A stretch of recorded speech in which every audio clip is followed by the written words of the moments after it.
¿Con qué sueña Stephen King? ¿Qué sueños atormentan a este escritor estrella, cuyas novelas han sido fuente de inspiración para una cantidad fabulosa de películas y series de televisión? ¿Cuáles son las pesadillas de este maestro del suspense y el terror? La gente me pregunta qué me da miedo. Todo me da miedo. Quiero ser tu amigo. Quiero acercarme a ti, rodearte con mi brazo y decirte, oye, ¿quieres ver algo increíble? Es genial, ya verás, te va a encantar.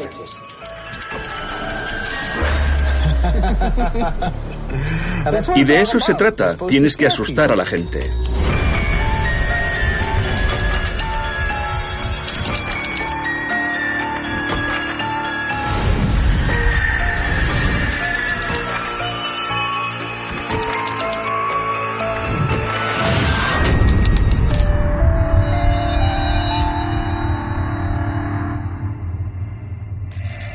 El 5 de abril de 1974, el mundo descubrió su nombre. Fue la primera heroína de una prolífica obra literaria que pervertiría el sueño americano. Carrie es la historia de una adolescente solitaria con un extraño y maléfico poder que convierte el baile de graduación de su instituto en una pesadilla. Contiene escenas tan terroríficas que no se pueden mostrar en este anuncio. Carrie, clasificada R. Torpe y poco agraciada en la novela, convertida en una criatura hipersensible en la película realizada poco después, la joven Carrie explota traspasando todas las fronteras del horror y convierte su baile de graduación en la antesala del infierno para vengarse de la crueldad de sus compañeros del colegio.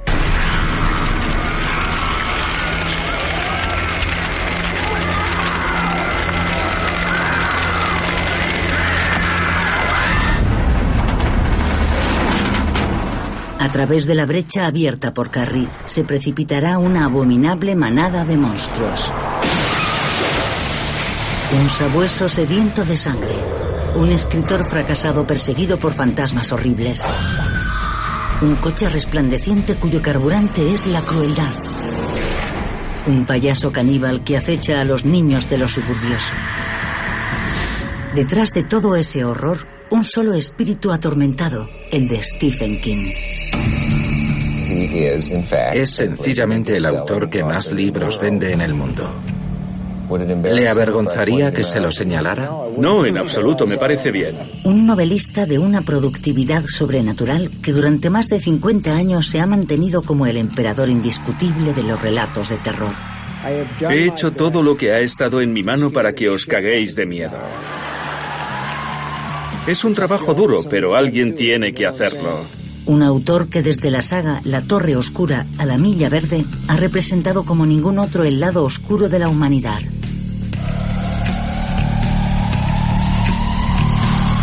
¿Por qué nos invade esta devoción por el horror, los asesinatos y los psicópatas en la literatura y en el cine hoy en día? Bueno, creo que hay una docena de razones, pero las primeras 10 son que la gente piensa que el terror es divertido, y las otras 2, creo que la gente está asustada, y creo que las películas de terror son siempre mucho mejor negocio cuando la gente está asustada, cuando la gente está preocupada por su vida, y ve en ello no solo una manera de deshacerse de algunos temores, sino también una forma de liberar su agresividad.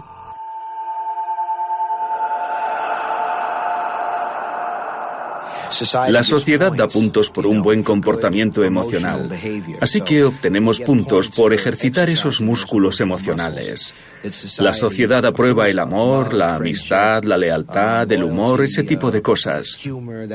Pero por cada una de esas buenas emociones, tenemos otra oscura también. Tenemos miedo, agresividad, ira. Todos tenemos, supongo, impulsos y a veces tendemos al sadismo y ese tipo de cosas. Y un relato o una película de terror nos dan la oportunidad de ejercitar ese lado de una manera comparativamente inofensiva.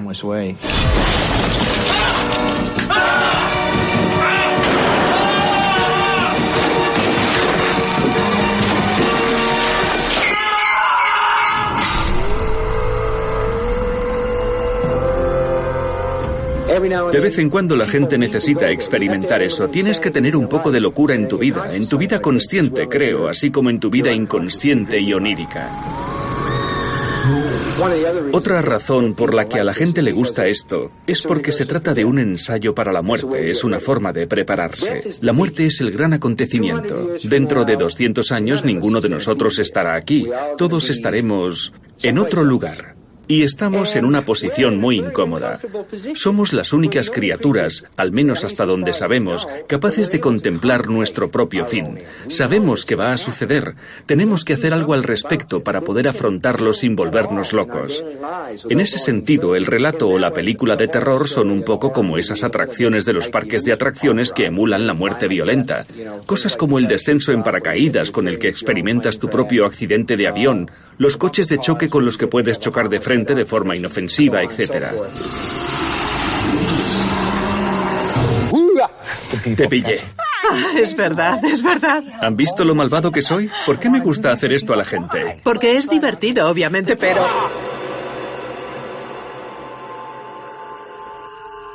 El monstruoso éxito que Stephen King cosecha desde el comienzo de su carrera, tanto en las librerías como a través de las innumerables películas adaptadas de sus novelas, demuestra un feroz apetito del público por lo macabro, incluso entre los espíritus más dóciles, lo que no deja de resultar inquietante. No creo que ningún niño se haya sentido impulsado a cometer un acto de violencia por un disco de Metallica, de Marilyn Manson o por una novela de Stephen King. Si estás buscando una excusa para ignorar el problema real y tratar un síntoma, puedes tratar las películas y los libros. Es como matar al mensajero porque te trae un mensaje que no te gusta. La verdadera cuestión acerca de la violencia en Estados Unidos, en contraposición, por ejemplo, a la violencia en Inglaterra, Escocia y sitios así, se resuelve con un solo elemento comparativo, y es la diferencia en la disponibilidad de armas. La clave son las armas. No obstante, hay toda una cultura de la violencia en este país, y yo sería la última persona en negar que formo parte de ello, pero solo soy hijo de mi cultura.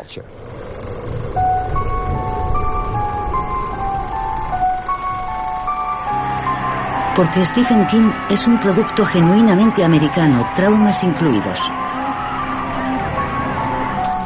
Este niño de los años 50 quedó profundamente marcado por el asesinato de John Fitzgerald Kennedy, pero también por la aparición de una violencia hasta entonces inédita en la sociedad occidental. Cuando era un niño había un tipo que podría ser el primer asesino en serie moderno, llamado Charlie Starkweather. Ese tipo de cosas no ocurría, o al menos no ocurría con mucha frecuencia. Yo tenía un álbum de recortes con un montón de recortes suyos. Mi madre encontró el álbum y creo que me dijo, ¿por qué? ¿Por qué te interesa este tipo? Había una fotografía de ese joven que había matado a aquellas personas y sus ojos reflejaban un vacío total. Yo vi algo en aquel hombre que era inhumano, pero no quiero decir inhumano en el sentido de demoníaco. Era como el vacío, la nada, ni bien ni mal. Y lo que no fui capaz de decirle a mi madre fue que necesitaba investigar sobre aquel hombre. Necesitaba saberlo todo de él, porque si alguna vez me topaba con él o alguien como él, podría evitarlos. Yo creo que podemos ver, incluso con 10 años, el potencial de la persona que vamos a ser. Y... sí, supongo que oí su llamada. Oí su llamada como fuente de inspiración literaria. O hubo una voz interior que me dijo, este es el tipo sobre el que vas a pasar toda tu vida escribiendo, sobre esa clase de maldad. Así que este es el comienzo, la línea de salida.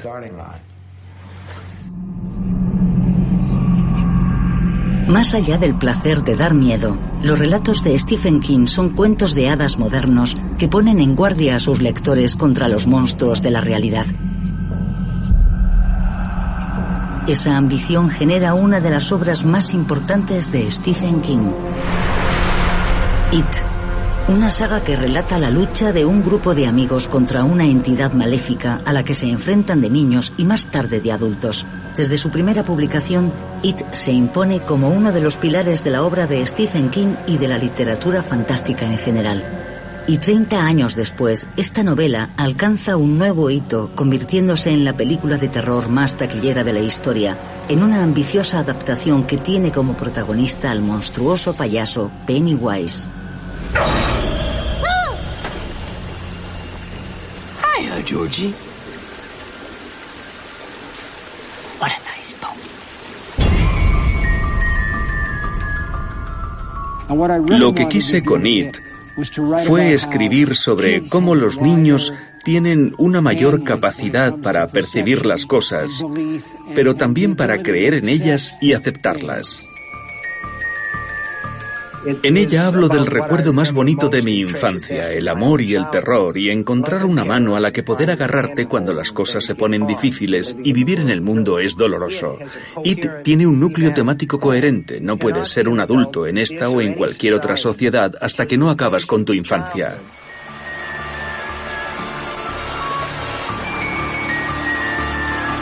Come on back, it says. Come on back, let's finish our business in Derry. Bring your jacks and your marbles and your yo-yos. We'll play. Come on back. We'll see if you remember the simplest thing of all.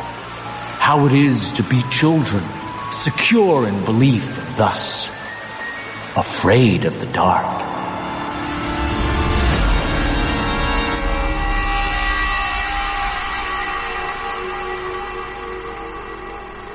Por tanto, lo que realmente quise hacer con It fue intentar crear un puente. Quería dar a los lectores adultos la oportunidad de revivir esos años en la medida de lo posible.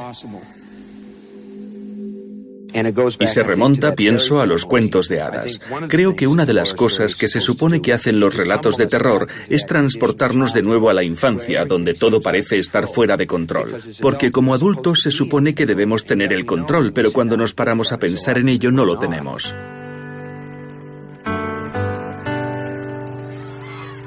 Los cuentos de hadas terroríficos de Stephen King reservan un lugar especial a los personajes infantiles. King escribirá: las historias de terror son también una reafirmación de la imaginación. En ese sentido, el trabajo del escritor de fantasía consiste en transportarnos de nuevo a la infancia durante un tiempo.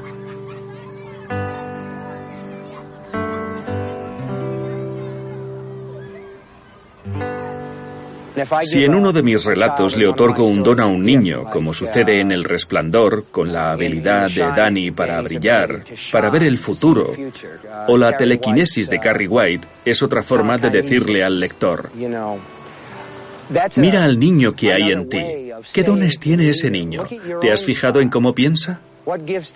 Porque los niños no tienen un pensamiento rectilíneo. Toman desvíos, son dúctiles. Una de las cosas que me interesa mucho de los niños es su capacidad de abrirse a mundos de ensoñaciones y fantasía. Se creen cualquier cosa. Si les dices que la gente puede volar, lo creerán. Creerán cualquier cosa que les digas. Y lo creen porque están locos. Y nosotros les permitimos que estén locos. No. Los niños hablan con gente que no existe hasta que la enfermedad de la racionalidad se instala en ellos.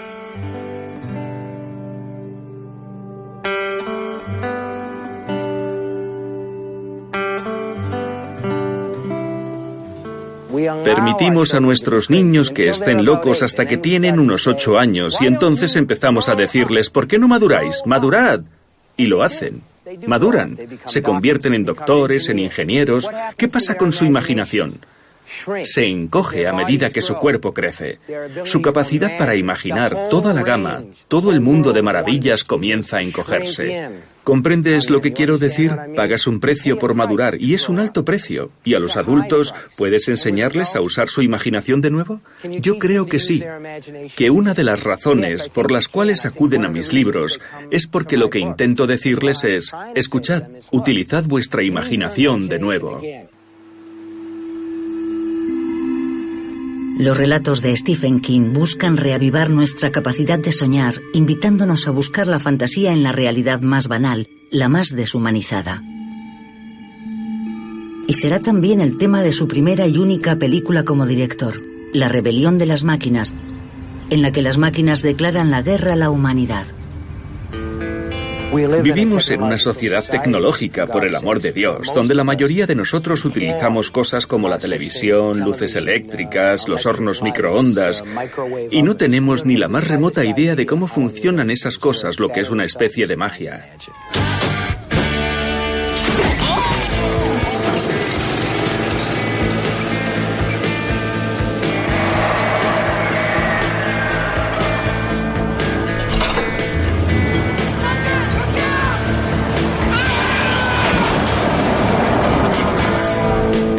Yo tengo miedo de los camiones, de los coches.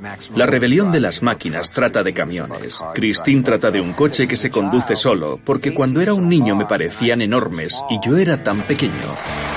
Entonces tenía la misma imaginación que tengo ahora.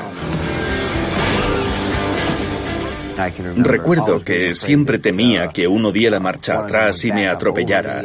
Y cuando miraba, los faros me parecían ojos. Hay muchos coches que parecen estar vivos. Me encantan las máquinas y al mismo tiempo me aterrorizan. A las máquinas no les gustamos. No les gustamos nada. Por eso la gente sufre descargas eléctricas.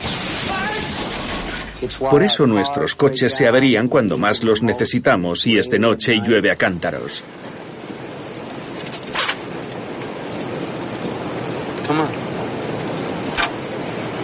Come on, Christine.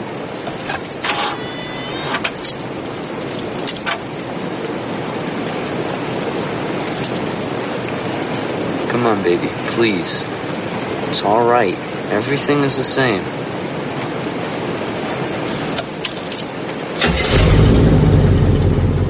A mí este chisme me parece peligroso. Lo parece, ¿verdad? Me encantó Christine de Carpenter.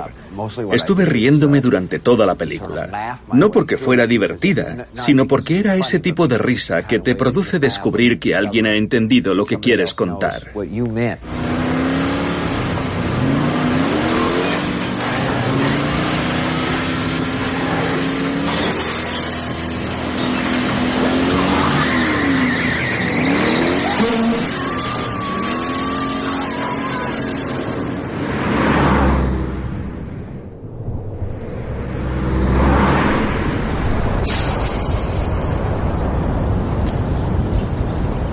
Y al igual que cuando hace descarrilar un tren, Stephen King utiliza la fantasía para distorsionar su realidad y la de sus lectores.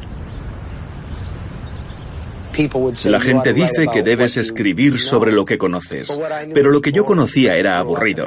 Crecí en una pequeña ciudad, no había agua corriente, fui a un colegio con una sola clase que compartían los diferentes cursos. Aquí fue donde crecí, aquí, esta es nuestra casa. Todo el barrio ha cambiado mucho, pero esa era mi habitación. Escribí 2 libros que terminaron publicándose en esa habitación. Nuestro padre nos abandonó cuando yo tenía 2 años. Según mi madre, una noche le dijo que salía por un paquete de cigarrillos y nunca regresó. Encontramos cajas con sus cosas. Contienen libros y papeles. Era navegante en la marina mercante. Y encontramos cajas con sus libros y papeles en el desván de mi tía. Para entonces yo ya había empezado a publicar relatos extraños. Y encontré una caja entera de libros de bolsillo sobre monstruos y demonios y el hombre del saco. Así que parece que teníamos intereses comunes.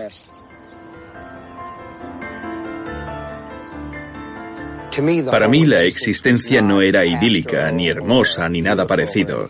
Era simplemente aburrida. Yo quería salir al espacio exterior, luchar contra monstruos en los pantanos de la Amazonia, así que escribía sobre esas cosas. Y más tarde encontré una manera de fusionar esos 2 intereses. Mi interés en lo extraño y misterioso y en el mundo moderno.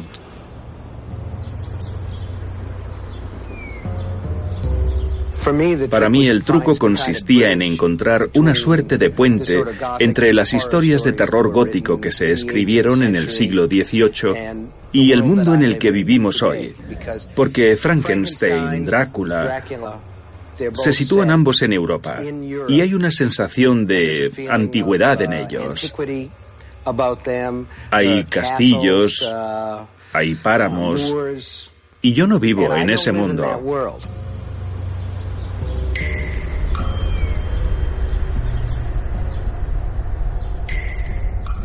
Me gustaba un escritor llamado Richard Matheson. Creo que fue el primer autor al que leí en mi adolescencia que hacía cosas que Lovecraft no hacía. Sus historias no se situaban en Europa del Este. El horror podía tener lugar en la tienda de conveniencia del barrio o abajo en tu calle podía estar sucediendo algo horrible.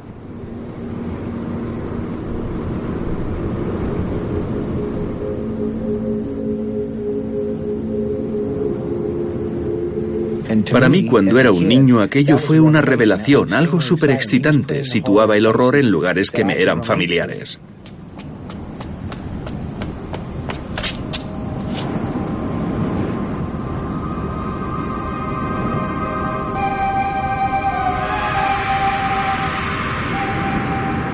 Estaba impartiendo un curso sobre Drácula en el instituto. Lo hice en 3 o 4 ocasiones, y cada vez que lo impartía más me interesaba lo potente que era la novela como historia. Una noche que estábamos hablando sobre ello dije, y esta es la pregunta mágica, dije, ¿qué pasaría si Drácula regresase hoy? Pero supongamos que volviera a una pequeña ciudad en algún lugar del interior de Maine. Cuando pasas por esas ciudades, todo el mundo podría estar muerto y ni siquiera te enterarías.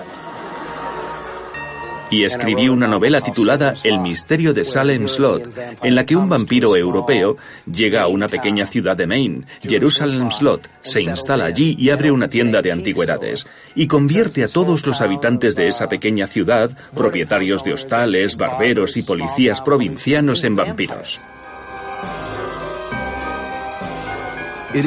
Es un municipio extenso y placentero, al que sus antiguos habitantes llamaban el Solar, y donde jamás sucedía nada demasiado notable.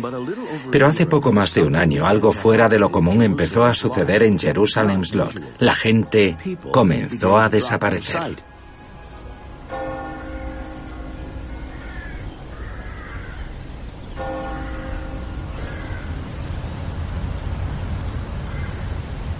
Muchas de sus historias están situadas en Maine. ¿Qué tiene de especial ese ambiente para sus novelas? No creo que sea solo el ambiente. Creo que escribiría historias espeluznantes donde quiera que viviera, porque así es como estoy construido, es para lo que estoy hecho.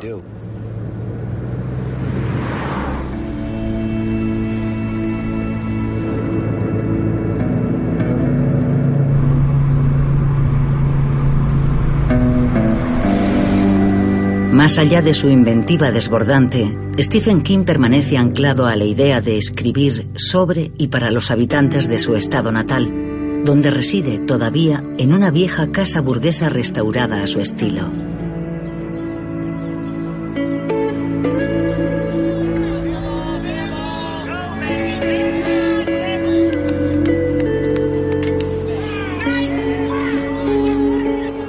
Me quedé aquí porque todo el mundo me conoce y yo les conozco a ellos. Y como escritor me he quedado por la misma razón que William Faulkner se quedó en Mississippi. Porque hay muy pocos lugares en el mundo que son tuyos, que realmente conoces y sobre los que puedes escribir.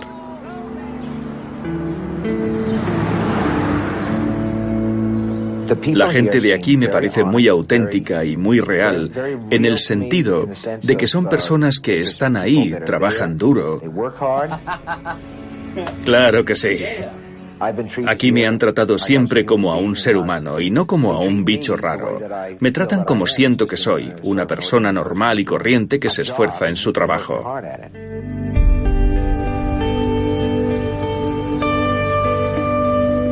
Profundamente anclada en una América rural, a menudo pobre, la obra de Stephen King es considerada una literatura fácil, accesible a la mayoría, un estilo popular que la crítica literaria percibe desde hace tiempo como vulgar y de un nivel inferior.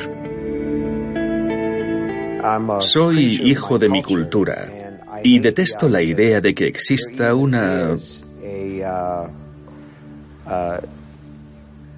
una línea divisoria entre la literatura seria y la popular.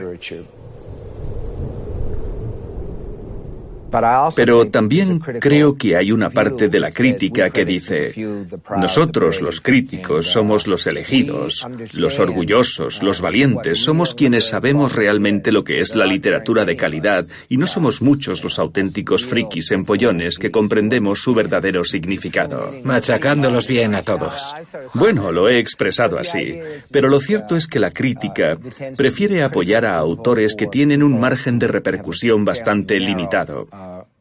Y hay un sentimiento entre la verdadera inteligencia crítica de que cualquier autor al que le lee mucha gente no puede ser muy bueno, porque el nivel medio de los lectores es muy bajo. Y eso es totalmente falso. En cierto modo me he resignado a la idea de que se me considerará un novelista popular con virtudes de novelista popular y defectos de novelista popular. A veces recibo cartas de gente que me dice: no dejan a nuestro profesor que enseñe su novela en clase. Mi reacción es: de puta madre, genial, léela por tu cuenta y haz tu propio análisis de ella. Hazlo fuera de clase. Si significa algo para ti, eso es lo que importa. Pero si vuelves a leerla, me gustaría pensar que habrá algo más, aparte del impacto emocional, del viaje emocional con tique electrónico. La gente habla de leer entre líneas. Cualquier obra de ficción de terror, ya sea en forma de novela o de película, tiene subtextos. En otras palabras, la ficción de terror, la ficción de fantasía, la ficción imaginativa son como un sueño. Muchos de los sustos, de las pesadillas que tenemos en los libros y en las películas son simbólicos. Esa devoción por el subtexto, Stephen King la hereda de las novelas de ciencia ficción, de los cómics de terror y sobre todo de las películas de monstruos que devora vorazmente durante su juventud. Porque esta cultura pop a priori ligera y efectista conecta profundamente con las inquietudes de un niño de los años 50.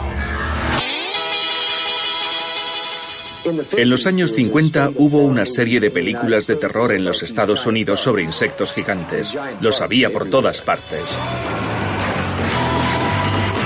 Una con James Arness titulada La humanidad en peligro, sobre unas hormigas gigantes en las alcantarillas de Los Ángeles. Otra era El principio del fin, en donde unos saltamontes gigantes invaden Chicago. Y para deshacerse de los saltamontes graban la llamada de apareamiento del saltamontes salvaje y la emiten en embarcaciones por el lago Michigan. Los saltamontes salen de los edificios, se meten en el lago y se ahogan, porque al final el sexo siempre nos lleva a la perdición.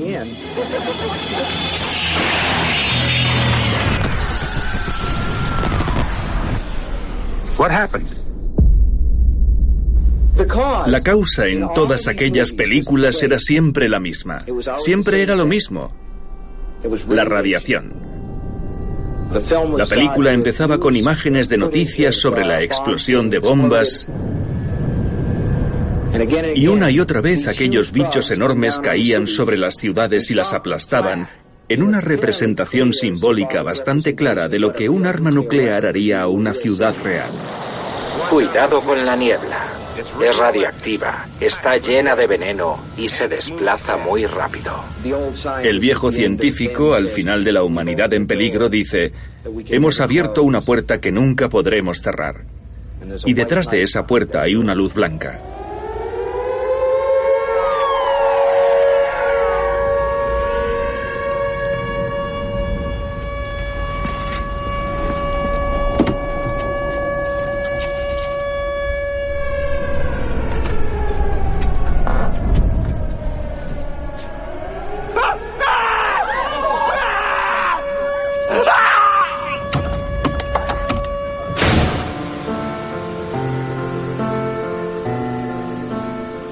Escribo cada libro 2 veces. La primera vez, cuando sale de mi cabeza y llega a la página, lo que más me preocupa es el aspecto emocional. Pero en un libro puede haber más. Eso fue lo que me ocurrió mientras escribía Carrie, cuando me di cuenta de que el libro, además de ser una historia sobre una niña triste con poderes psicoquinéticos, era una historia sobre la sangre y lo que la sangre significa para nosotros. La sustancia real que proporciona profundas conexiones metafóricas con cosas como la religión, lavados con la sangre del cordero, con la edad adulta que en las mujeres está simbolizada en parte por su primera menstruación. La sangre también simboliza poderosas conexiones familiares que a veces detestamos y no podemos abandonar. No, Mama. Eve was weak. No. Eve was weak. No. Eve was weak. Say it. No, Mama. Say it. Eve was weak. Eve was weak. And the Lord visited Eve with a curse. The curse was a curse of blood. You should have told me, Mama. You should have told me. Creo que la gente joven que no lee habitualmente se siente atraída por esa combinación de impacto emocional y a veces investigación intelectual, honesta y simplista. Creo que incluso aquellos que no son capaces de detectar una unidad temática piensan que los libros son mejores cuando tratan de algo, y sobre todo cuando tratan de algo que les concierne. Porque una novela como El Resplandor, pasé un año trabajando en ella, un año de mi vida. Tiene que tratar de algo.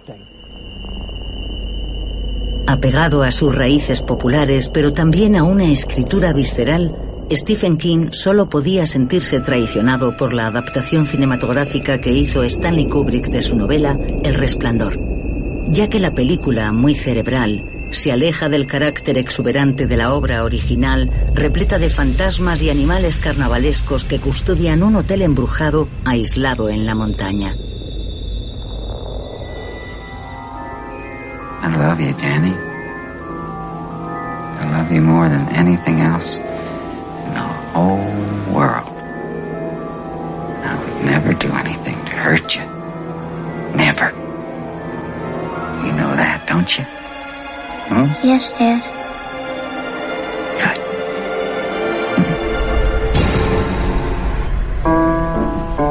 Stanley Kubrick era el tipo más frío del universo. Y yo soy un tipo cálido, pegajoso y sentimental. La diferencia entre la versión de El Resplandor de Kubrick y la mía es que la mía acaba con el hotel en llamas y la suya con el hotel congelándose.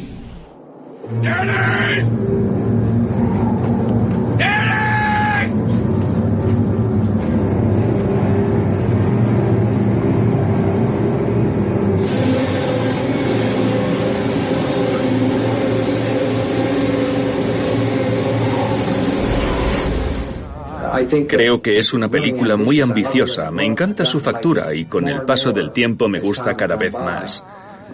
Pero tengo días en los que pienso que le di a Kubrick una granada activada y él se tiró encima de ella.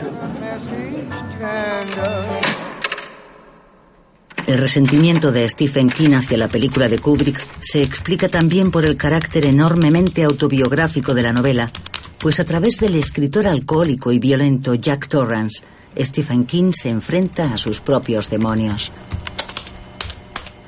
Un día llegué a casa y Joe, mi primogénito, que entonces tenía 3 o 4 años, había llenado de caricaturas y dibujos un manuscrito en el que estaba trabajando. Y había mensajes súper cariñosos como «Hola papá» y coches y niños y hombres muy altos como suelen dibujarlos los niños con piernas muy largas como las de papá. Y yo pensé para mí, pequeño hijo de puta, lo mataría. Mira lo que ha hecho. Y eso se convirtió en la base del Resplandor.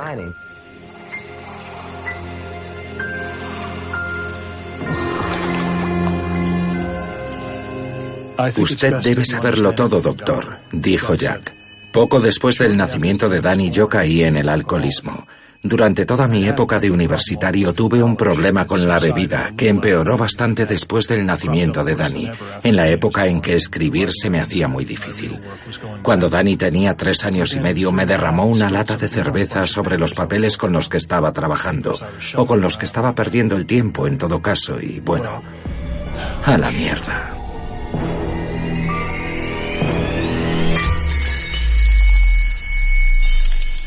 Lo que ocurre en mi vida aparece en mi ficción. Recuerdo que mientras escribía El Resplandor sobre el borracho seco de Jack Torrance, pensaba para mí: Dios, cómo me alegro de no ser ese tipo. Yo bebo mucho, pero no tanto. No llego a esos extremos. Y luego, años después, cuando ya era de nuevo una persona abstemia, me dije, yo era ese tipo. Pero, ¿sabes? Hace tiempo leí, y probablemente tú también, que había que escribir sobre lo que uno conoce. Y yo conozco la vida del escritor, porque soy escritor desde hace muchos años.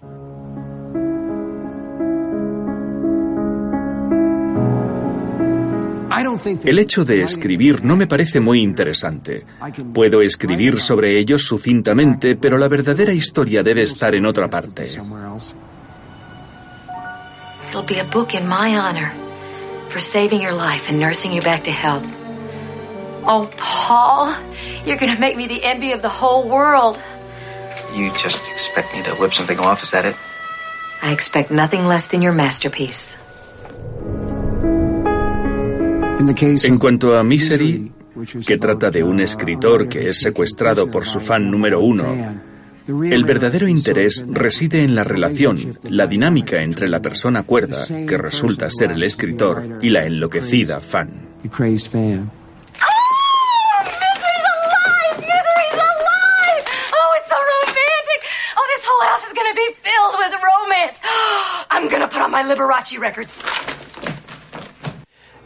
Misery me dio la oportunidad de hacer un par de cosas. Hablar un poco de la relación insana que algunos fans tienen, ya sea con escritores, con estrellas del pop o estrellas de cine. Shh, darling. Trust me. God's sake. It's for the best. Lo que Paul Sheldon descubre es que lo que Annie Wilkes le está diciendo es que lo que se le da bien es escribir esas novelas románticas y que lo mejor es que se dedique a lo que sabe hacer.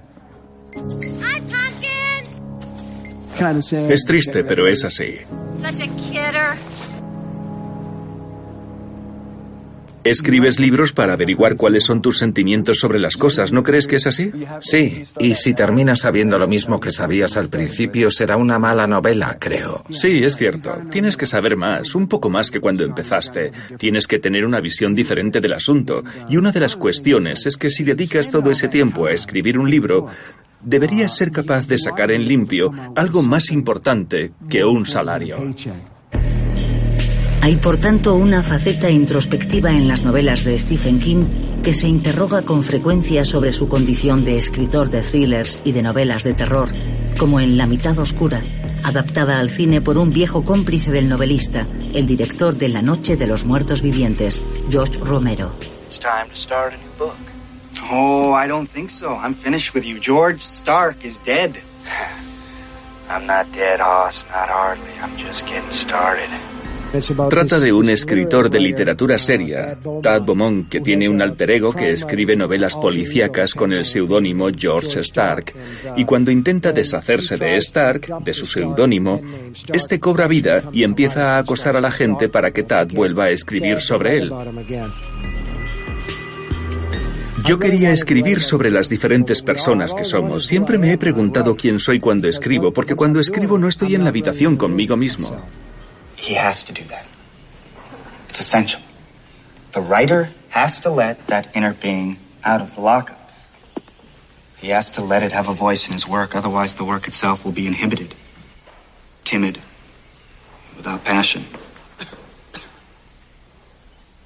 It'll be a pack of lies. La única vez que pensé que había ido demasiado lejos fue cuando escribí una novela titulada Cementerio de Animales, que se acercaba mucho a la realidad. El pueblo, Ludlow, es un pueblo real donde estuve enseñando literatura creativa. Un día mi hijo, que ahora es escritor por méritos propios y entonces era muy pequeño, salió corriendo hacia la carretera y yo fui corriendo tras él.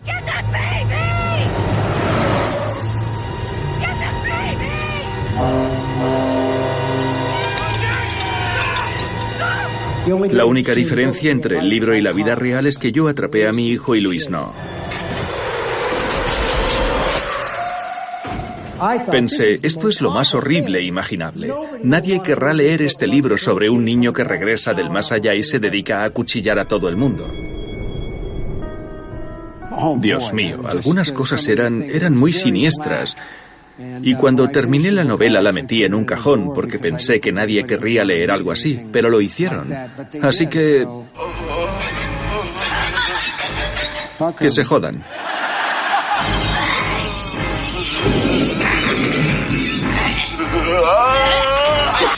Cuando me siento delante de la máquina de escribir me convierto en un ser amoral, pero pienso que mi responsabilidad como artista es solo contar la verdad. Puede que haya contado algunas tonterías sobre fantasmas, goblins, vampiros y muertos vivientes, pero me gusta pensar que he contado la verdad sobre el ser humano lo mejor que he podido. Y también me gusta pensar que es sobre los seres humanos de lo que tratan principalmente mis libros. Y si esa verdad implica un comportamiento violento como resultado de una situación, debo contar esa verdad. De lo contrario, mentiría y me convertiría en un ser inmoral. You don't have much faith in humanity, do you? None whatsoever. I can't accept that. People are basically good, decent. My God, David, we're a civilized society. Sure, as long as the machines are working and you can dial 911, but you take those things away, you throw people in the dark, you scare the shit out of them. No more rules. You'll see how primitive they get. You scare people badly enough, you can get them to do anything. Si Stephen King anima a esos monstruos a llevar al ser humano a sus límites, es para poder mostrar mejor las disfunciones de nuestra sociedad con una ferocidad a menudo regocijante. He tenido la oportunidad de hacer cosas bastante subversivas. En La danza de la muerte tuve la oportunidad de escribir sobre lo que ocurre cuando finalmente nos damos cuenta de que nuestra tecnología ha superado a nuestra moralidad. En La zona muerta pude hablar sobre la alienación del prodigio. La persona que sabe algo puede hacer algo diferente al resto. En La tienda pude hablar sobre la codicia en los años 80 y lo divertida que es cuando reflexionas sobre ella, y lo hilarante que fue ser americano durante los 8 años de la administración Reagan. Fue la monda vivir aquello. Shithead! I sell quality pre-owned yachts, you miserable fucking scunchbutt! Shut up! Shut up! You know, guys, I moved here and I thought, great, I'm out of the big city and I'm finally in a place where everybody isn't going to be crawling up everybody's asshole every day. A place where maybe my biggest nightmare was going to be getting some goddamn cat out of a tree. But forget that! Everybody is insane everywhere! No diré que somos una sociedad perezosa y con sobrepeso. Una generación que se alimenta de comida rápida, conduce todoterrenos, se atiborra de soda y cerveza, ve televisión, viste ropa de la talla XL y sale a pasear y no a correr. Aunque me parece que acabo de hacerlo.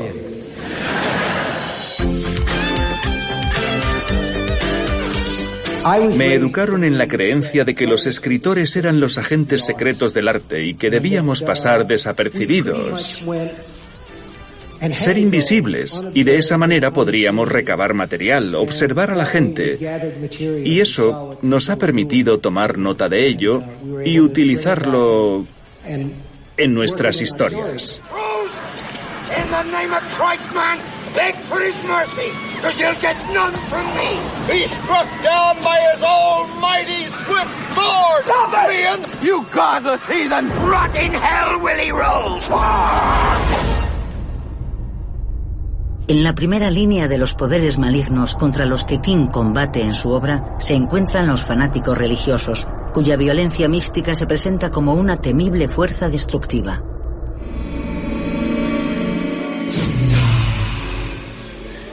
Behold, a dream did come to me in the night, and the Lord did show all this to me. Praise God!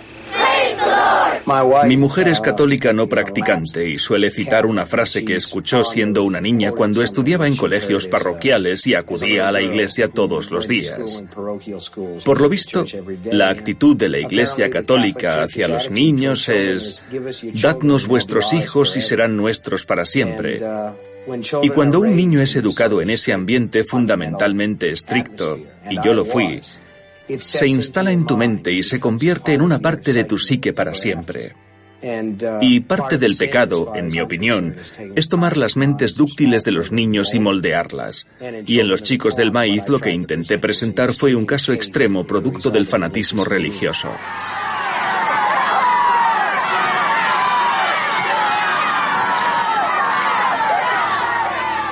Es un ejemplo muy claro de lo que pienso acerca de la religión, y mi idea es que toda religión organizada conduce tarde o temprano a la fosa común. Si alguien te ofrece una Biblia para tu mano derecha, antes o después te ofrecerá una pistola para tu mano izquierda. There is one God, the God of the Israelites. And he is a stern and vengeful God. And we have been mocking him far too long. And now he demands retribution in blood. It is time to declare yourselves. Take sides. The saved and the damned. Read the good book. It calls for expiation. Blood. What? Cuando sus héroes se enfrentan ya sea a iluminados o a necios, King siempre pone en guardia a sus lectores contra el abuso de la colectividad, en particular cuando crea personajes de dirigentes carismáticos que se aprovechan de las debilidades de sus partidarios. Es el caso del político populista Greg Stilson, que interpreta Martin Sheen en la adaptación de La Zona Muerta, dirigida por David Cronenberg. Boy, you gotta be in good shape to go the full distance for those big boys down in Washington. Right. You gotta stay in shape all the time with those boys. You can't turn your back on them. You gotta stay in better shape than this country. What the hell is happening to this country? Can anybody tell me what the hell is going on? Es curioso, preconicé a Donald Trump cuando escribí La Zona Muerta y... Seremos más fuertes, más grandes y mejores como país que nunca antes. Estamos en el buen camino. Fíjense en la forma en que Donald Trump recurre siempre a lo mismo. Esto y aquello va a ser enorme, o esto y aquello va a ser fantástico. Esas palabras en sí mismas no significan nada. A los políticos les está permitido perderse en generalidades en lugar de ser específicos. Nosotros no lidiamos con generalidades. Funcionarios electos que se supone son los mejores a menudo recurren a la desinformación absoluta. Don't you see what he's done? We're all decent people. We are! And he's preyed on our weaknesses, on our hatred and our greed and our prejudice and our fear! Don't you understand? He runs on hate. And he's used it to turn us all against each other. Desde sus pesadillas a sus cuentos, King siempre nos dice, en definitiva, lo mismo. Solo una mente despierta puede defenderse de los monstruos. A imagen y semejanza de los héroes de su cuento El Cuerpo, que inspiró Cuenta conmigo, la adaptación cinematográfica dirigida por Rob Reiner, King nos invita a enfrentarnos a nuestros miedos para salir de esa prueba un poco mejores, un poco más sabios. La película Cuenta conmigo trata de 4 chavales que caminan por unas vías de tren para ir a ver un cadáver. Es una historia de búsqueda. Es muy sencilla. Son 4 chicos que van a ver algo. Y en el camino, según uno de los propósitos clásicos de las historias de búsqueda, se supone que vas a descubrir cosas sobre ti mismo. You could be a real writer someday, Gordy. Fuck writing. I don't want to be a writer. It's stupid. It's a stupid waste of time. That's your dad talking. Bullshit. Bull true. Vivimos en una sociedad en la que muchos creen que las bibliotecas y otras labores culturales son de menor importancia, como si aprender a pensar fuera algo que sucede de forma natural, como aprender a andar. Créanme, no es así. Aprender a pensar es el resultado de un trabajo duro y un esfuerzo constante. No creo en el llamado embrutecimiento de Estados Unidos, pero a medida que la lectura diaria disminuye, y es un hecho, el pensamiento analítico también disminuye. Mi esposa y yo tenemos una fundación y tratamos de apoyar a todas las bibliotecas que podemos, porque creo que son un recurso muy importante en nuestras comunidades y significaron mucho para ella y para mí cuando éramos jóvenes, porque no teníamos dinero ninguno de los dos y amamos los libros, y ahí es a donde vas a conseguir los libros.